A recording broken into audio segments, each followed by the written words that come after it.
आज का हमारा जो चैप्टर है वो है income under head other source. ठीक है, तो income under head other source में हम देखेंगे कि कौन सी अदर सोर्स का मतलब क्या है कि सैलरी के अलावा या बिजनेस प्रोफेशन के अलावा या फिर कैपिटल के अलावा, इन सारे चीज़ों के अलावा जो इनकम अर्न हो रही है अदर सोर्स से, वो सारी इनकम इस हेड में आएगी। तो वो अदर सोर्स कौन कौन सी हैं वो सारी चीज़ें देखेंगे आज हम, और कौन सी इनकम को इसमें हम टैक्सेबल करेंगे वो देखेंगे। तो सबसे पहले income taxable under the head other source section 56। इसके बारे में सेक्शन कौन सा बात कर रहा है? 56 बात कर रहा है। अब डेफिनेशन क्या है अदर सोर्स की? If any income can not be taxed under first 4 head. ठीक है, 4 हेड कौन कौन से होते हैं? Salary, business profession, house property और कैपिटल गेन। ठीक है, तो ये हमारे 4 हेड होते हैं। क्या कह रहा है कि इन चारों हेड में, जो हमने 4 हेड पढ़े हैं, उन चारों हेड में जो इनकम हमारी टैक्स नहीं हो रही वो कौन से हेड में टैक्स होगी? सच income shall be taxable under the head other source. वो सारी इनकम अदर सोर्स के हेड में टैक्सेबल होगी। और वो इनकम कौन कौन सी हो सकती है? जैसे इंटरेस्ट इनकम, डिविडेंड इनकम और casual income, gift, family pension, payment receive under keyman insurance policy to a person who is not an employee. इसको भी डीप में पढ़ेंगे सारी चीज़ें। Income from owning and maintenance of race horse, forfeiture of advance money, any other income which is not taxable under first 4 head. ठीक है, और बाकी वो सारी इनकम जो फर्स्ट 4 हेड में टैक्स नहीं हो रही हैं। अब कुछ डिडक्शंस हैं जो अलावेबल है इस हेड में, और कुछ डिडक्शन है जो अलावेबल नहीं है इस हेड में। तो सबसे पहले कौन सी डिडक्शन अलावेबल है? Deduction allowable under section 57। While computing income under head other source, expenses incurred in connection with earning of such income shall be allowed to deduct. मतलब जब हम अदर हेड के सोर्स में इनकम अपनी calculate कर रहे हैं तो जो भी एक्सपेंस हमने इनकर्ड किया है वो सारी एक्सपेंस हमें एज अ डिडक्शन अलाउ हो जाएगी। ठीक है, मतलब इस इनकम को अर्न करने के रिगार्डिंग जो भी एक्सपेंस हमने किया है वो जब हम अपनी इनकम टैक्स कैलकुलेट करेंगे, टैक्सेबल इनकम कैलकुलेट करेंगे, तो वो सारे एक्सपेंसेस हम इसमें से डिडक्ट कर देंगे। लेकिन in case of dividend income के केस में क्या है? और income in respect of unit of mutual fund specified under section 10(23)(d) या यूनिट ऑफ यूटीआई, मतलब बेसिकली डिविडेंड का कौन सी कितनी डिडक्शन अलाउड होगी? Deduction shall be allowed only for interest expense and that too shall also be restricted to the 20% of such income. मतलब क्या है कि देखो, डिविडेंड इनकम पर इंटरेस्ट का क्या लेना देना है? लेना देना है। जैसे मान लिया हमने लोन लिया और उस लोन को इन्वेस्ट कर दिया शेयर्स में, शेयर पर हमें क्या रिसीव हुआ? डिविडेंड हुआ। लेकिन जो लोन हमने लिया था उस पर हम इंटरेस्ट पे कर रहे हैं, तो जो इंटरेस्ट पे कर रहे हैं वही हमारा इंटरेस्ट एक्सपेंस है। उस इंटरेस्ट एक्सपेंस की हमें डिडक्शन मिल जाएगी कब? जब हम डिविडेंड इनकम अर्न करेंगे और उस पर हम टैक्सेबल इनकम उसकी जब कैलकुलेट करने जाएंगे तो उसमें जो एक्सपेंसेस हम डिडक्ट करेंगे वो कौन सी करेंगे? इंटरेस्ट एक्सपेंस डिडक्ट करेंगे। लेकिन ये इंटरेस्ट एक्सपेंस भी सिर्फ 20% तक डिडक्ट कर सकते हैं। कितने डिडक्ट कर सकते हैं? 20% तक। ठीक है, इसको हम क्वेश्चंस भी करेंगे अच्छे से और बेटर समझ में आएगा। तो 20% तक डिडक्ट करेंगे। अब 20% किसका होगा? जो डिविडेंड इनकम होगा हमारा उसका। ठीक है, उसका 20% हम देखेंगे और उसमें से हम इंटरेस्ट एक्सपेंस डिडक्ट करेंगे। आगे देखते हैं कौन सी अमाउंट डिडक्टेबल नहीं है। एनी पर्सनल एक्सपेंस, अगर कोई पर्सनल खर्चा किया है तो वो अदर सोर्स के इनकम या किसी भी सोर्स के इनकम से आप डिडक्ट नहीं कर सकते। ठीक है, in case of capital expenditure only depreciation shall be allowed. अगर कैपिटल एक्सपेंडिचर हुआ है तो उसमें डेप्रिसिएशन कैपिटल एक्सपेंडिचर अलाउ होगा। As per section 58 subsection 4 no deduction in respect of any expenditure और allowance shall be allowed in computing the income by way of any winning from lotteries. अगर हम ये सारी इनकम्स कैलकुलेट कर रहे हैं winning from lotteries, crossword puzzle, race including horse race, card games and other games of any sort or from gambling or betting of any form or nature whatsoever. मतलब क्या है, ये कैजुअल इनकम है हमारी। कैसे, अगर कोई हमने सट्टा लगाया या जो बेटिंग वगैरह करते हैं, ठीक है, या कोई लॉटरी वगैरह हमारी लगी है, तो ऐसी इनकम जो होगी उन सारी इनकम को हम अदर सोर्स के हेड में टैक्सेबल करेंगे।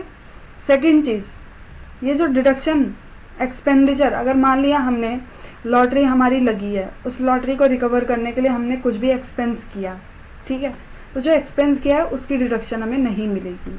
ठीक है, किस किस चीज की डिडक्शन नहीं मिलेगी? पर्सनल एक्सपेंस की नहीं मिलेगी। कैपिटल एक्सपेंडिचर है तो उसमें सिर्फ डेप्रिसिएशन की मिलेगी। और अगर हमने ये सारी इनकम अर्न की है winning from lottery, crossword puzzle, race including horse race, card game and other games, ठीक है, ये सारी गेम्स, इन सारी चीज़ों से अगर हमने कोई इनकम अर्न की है तो इस पर जो भी एक्सपेंडिचर होगा उसकी डिडक्शन हमें नहीं मिलेगी। अब आगे बात करते हैं profit chargeable to tax, section 59। कौन सी प्रॉफिट्स चार्जेबल टू टैक्स है? ठीक है, सेक्शन 59 इसके बारे में बताते हैं। If the SSG has claimed any expenditure while computing income, ठीक है, क्या है टॉपिक का नाम, क्या है हमारा? Profit chargeable to tax. Profit chargeable to tax कब होगा? जब हमें कोई प्रॉफिट हुआ और उसे हम कब कहेंगे कि हम उसे टैक्सेबल करना है या नहीं। तो यही बता रहे हैं यहाँ पे कि अगर if the assessee has claimed any expenditure while computing income, मतलब जब इनकम कंप्यूट कर रहा था तो उसमें से डिडक्ट कर दिया, जो भी खर्चा किया था हमने वो क्या कर दिया, हमने डिडक्ट कर दिया।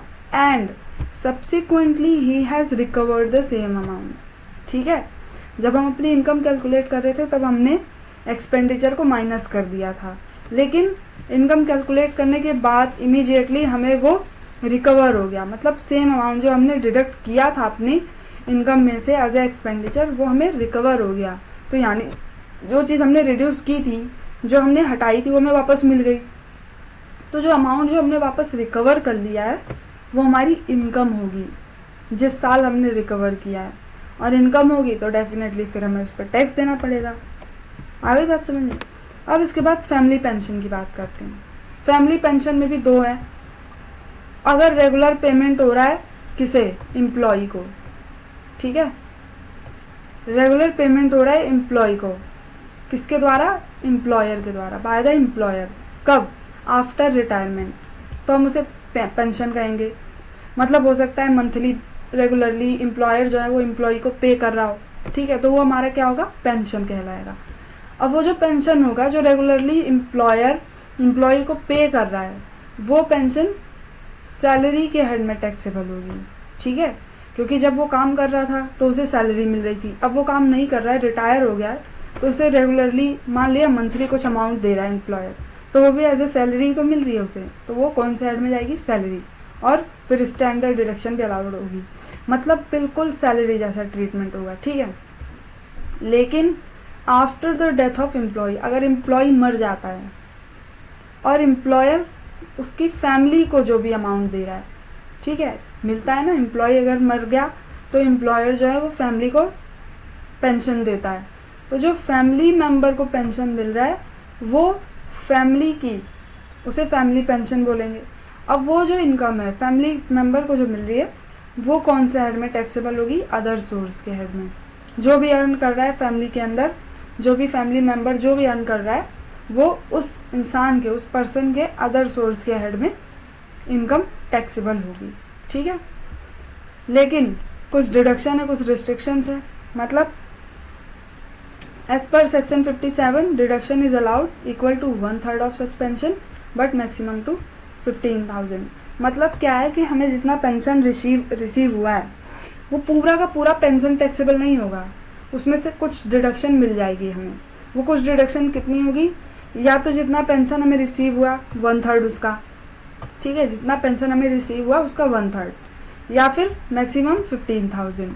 मतलब हम कैलकुलेट करेंगे कि जितना हमें रिसीव हुआ पेंशन उसका 1/3 कैलकुलेट करेंगे और उसे कंपेयर करेंगे 15,000 से, तो दोनों में से जो भी कम होगा वो हमारे उतने की हमें क्या मिल जाएगी, डिडक्शन मिल जाएगी। उसे हम अपने जो पेंशन हमें रिड्यूस मिला है उसमें से रिड्यूस कर देंगे, उसके बाद जो हमारा अमाउंट बचेगा वो क्या होगा, हमारा टैक्सेबल पेंशन होगा, ठीक है। और वो कौन से हेड में टैक्सेबल होगा, अदर। अब बात करते हैं interest receive on payment of compensation from government. कौन सा कंपनसेशन रिसीव होगा गवर्नमेंट से, हमें पहली बात तो ये समझते हैं। दूसरी चीज इंटरेस्ट रिसीव हो रही है, ठीक है। अब देखो क्या होता है कि गवर्नमेंट जो है ना, उन्हें कंपलसरी एक्विजिशन करनी होती है लैंड की। कंपलसरी एक्विजिशन का मतलब क्या होता है कि जैसे उन्हें किसी भी प्रोजेक्ट के लिए अगर ज़मीन की ज़रूरत पड़ती है, ठीक है, तो वो क्या करते हैं, गांव के मतलब जहाँ पर भी, मान लिया गांव का एरिया है, रूरल एरिया है या अर्बन एरिया, कहीं पर भी कोई भी एरिया, उन्हें लैंड की ज़रूरत है किसी भी प्रोजेक्ट को शुरू करने के लिए। तो अब लैंड की ज़रूरत है, वो किसी नॉर्मल पर्सन की है, किसी आम आदमी की है, तो उससे क्या करते हैं वो लोग, गवर्नमेंट जो है वो लैंड खरीद लेती है उस नॉर्मल इंसान से, और उसके बदले में गवर्नमेंट क्या करती है, उन्हें पे करती है, कंपनसेशन पे करती है, ठीक है। कभी कभी ऐसा हो सकता है कि गवर्नमेंट लैंड तो एक्वायर कर लेती है, ले लेती है लैंड, लेकिन पेमेंट जो है बहुत लेट करती है। तो जो लेट पेमेंट करती है, उस पेमेंट पर गवर्नमेंट उस पर्सन को, मान लिया मेरी लैंड गवर्नमेंट ने एक्वायर कर लिया, पर अभी तक 5-6 महीना हो गया है मेरे लैंड को एक्वायर किए, लेकिन गवर्नमेंट ने अभी तक मुझे पेमेंट नहीं किया है। तो जब गवर्नमेंट ने पेमेंट नहीं किया है तो वो उस पर मुझे लेट पेमेंट पर इंटरेस्ट भी दे रही है, ठीक है, इंटरेस्ट भी देगी। तो जो मुझे जो इंटरेस्ट रिसीव होगा वो मेरे अदर सोर्स के हेड में टैक्सेबल होगा, ठीक है। जो इंटरेस्ट मुझे रिसीव होगा, interest receive for payment of compensation from the government और अदर सिमिलर एजेंसी, ठीक है। तो जो मुझे इंटरेस्ट रिसीव हो रहा है वो मेरी कौन से हेड में टैक्सेबल होगी, अदर सोर्स में, लेकिन इन कनेक्शन विद कंपल्सरी एक्विजिशन, ठीक है। बताया ना अभी मैंने लैंड या बिल्डिंग, अब गवर्नमेंट को अपना प्रोजेक्ट शुरू करना है और उसके लिए उन्हें कंपल्सरी है कि हाँ उसी जगह पर उसी लैंड को उन्हें ज़रूरत है उसकी, तो उन्होंने कंपल्सरी एक्विजिशन किया उस लैंड का या उस बिल्डिंग का। तो वो उससे जो अमाउंट रिसीव हो रहा है, अमाउंट रिसीव ही नहीं हुआ अभी तक, उस पर लेट अमाउंट हमें मिल रहा है, तो उस पर जो इंटरेस्ट हमें रिसीव हो रहा है वो हमारी कौन से हेड में टैक्सेबल होगी, अंडर अदर सोर्स। अब shall be taxable in the year in which it has been receive, वो उस साल टैक्सेबल नहीं होगा जिस साल गवर्नमेंट ने खरीदा, बल्कि उस साल टैक्सेबल होगा इंटरेस्ट का इनकम जब वो हमें रिसीव हो रहा है, जिस साल हमें रिसीव होगा उसी साल उस साल टैक्सेबल करेंगे। ऐसा नहीं है कि आप 2010 में गवर्नमेंट ने मुझसे खरीदा था और इमीडिएट टैक्स कर दिया इंटरेस्ट, नहीं, जिस साल मुझे इंटरेस्ट रिसीव हो रही है उस साल टैक्स होगी, ठीक है। अब as per section 57 deduction shall be allowed 50% of such interest. क्या कह रहा है कि हमें जो भी इंटरेस्ट रिसीव हुआ वो पूरा का पूरा इंटरेस्ट हमारी इनकम में नहीं जोड़ा जाएगा, पूरे के पूरे इंटरेस्ट को हमारा इनकम नहीं माना जाएगा, बल्कि हमें 50% की डिडक्शन मिल जाएगी। मान लिया हमें 10,000 रुपये रिसीव हुआ, तो उस 10,000 पर हाफ रिड्यूस कर देंगे, मतलब 10,000 हमें रिसीव हुआ है, उसका 50% हमें रिड्यूस कर देंगे। हमारा टैक्सेबल इंटरेस्ट कितना होगा, 5, यानी 5,000, ठीक है। तो हमारा टैक्सेबल इंटरेस्ट कितना होगा, 5,000 होगा। अब आगे देखते हैं डिविडेंड इनकम। डिविडेंड इनकम भी हमारा कौन से हेड में टैक्सेबल होगा, अंडर हेड अदर सोर्स, ठीक है।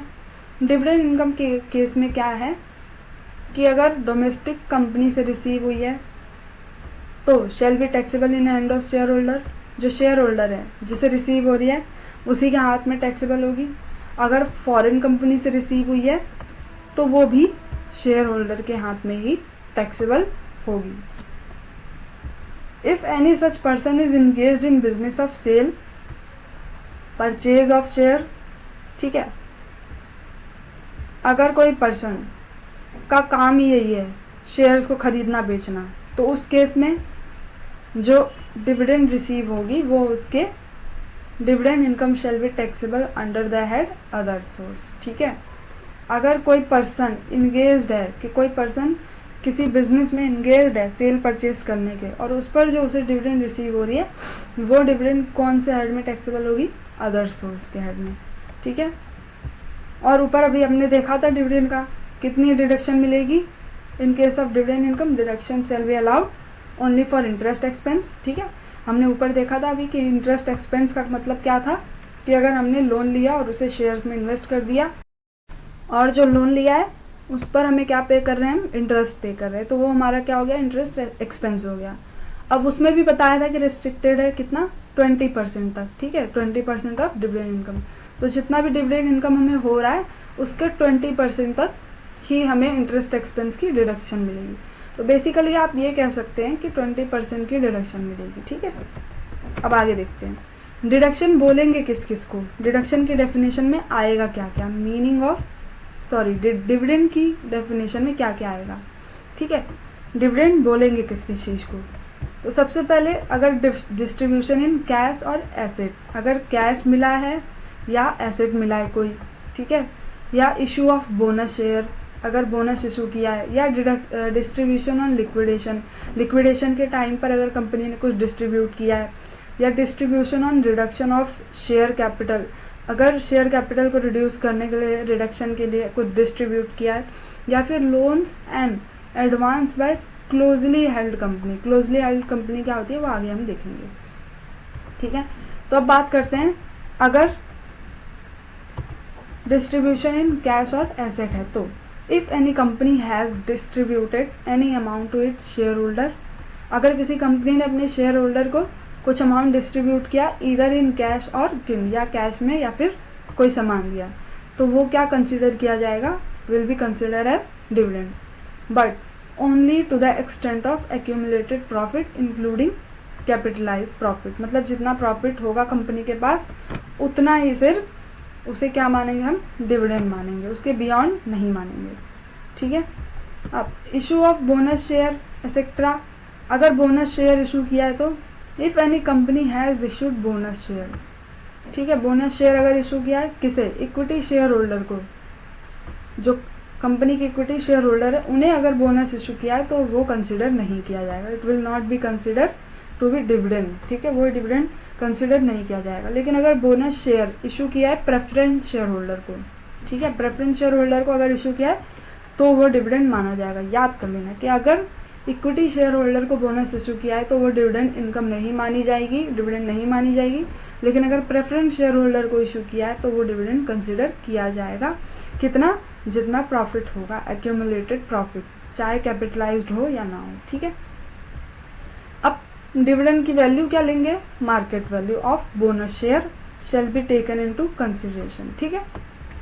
अब डिस्ट्रीब्यूशन ऑन द लिक्विडेशन, अगर लिक्विडेशन के टाइम पर कुछ डिस्ट्रीब्यूट किया है क्या, if any company has distributed any amount to its share holder in connection with liquidation, liquidation के कनेक्शन पर यानी लिक्विडेशन के टाइम पर, it will be considered to be dividend but only extend to accumulated profit any excess over it shall be considered to be full value of consideration as per section 46 and capital gain shall be computed accordingly।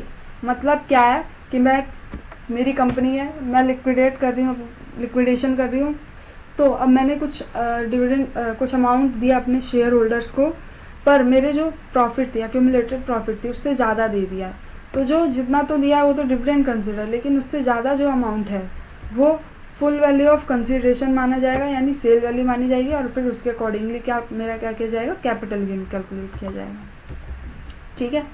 इसके बाद बात करते हैं distribution on reduction of share capital, any distribution to its share holder by a company on reduction of its capital to the extent to which company possesses accumulated profit, ठीक है। अगर share capital के reduction के लिए अगर कुछ distribute किया है, शेयर कैपिटल अपना रिड्यूस करने के लिए, तो वो डिविडेंड माना जाएगा, लेकिन कितना, जितना एक्यूमुलेटेड प्रॉफिट है। अगर loans and advance by closely held company, closely held company क्या होती है, क्लोजली हेल्ड कंपनी का मतलब होता है company in which public are not substantially interested, ठीक है, जिसमें पब्लिक सब्सटेंशियली इंटरेस्टेड ना हो, ऐसी कंपनीज को हम क्लोजली हेल्ड कंपनी कहते हैं, ठीक है। और ऐसी कंपनी ने अपने शेयर होल्डर्स को अगर लोन या एडवांस दिया है तो कौन से शेयर होल्डर को, who is not who holding not less than 10% of voting power of company. In such case, such loan or advance shall be considered to be dividend in the hand of shareholder. किसे दिया है? जो 10% से कम, 10% से ज़्यादा voting power रख रहे हैं, who is holding not less than 10%, जो 10% से कम वोटिंग पावर नहीं होल्ड कर रहे हैं, ऐसे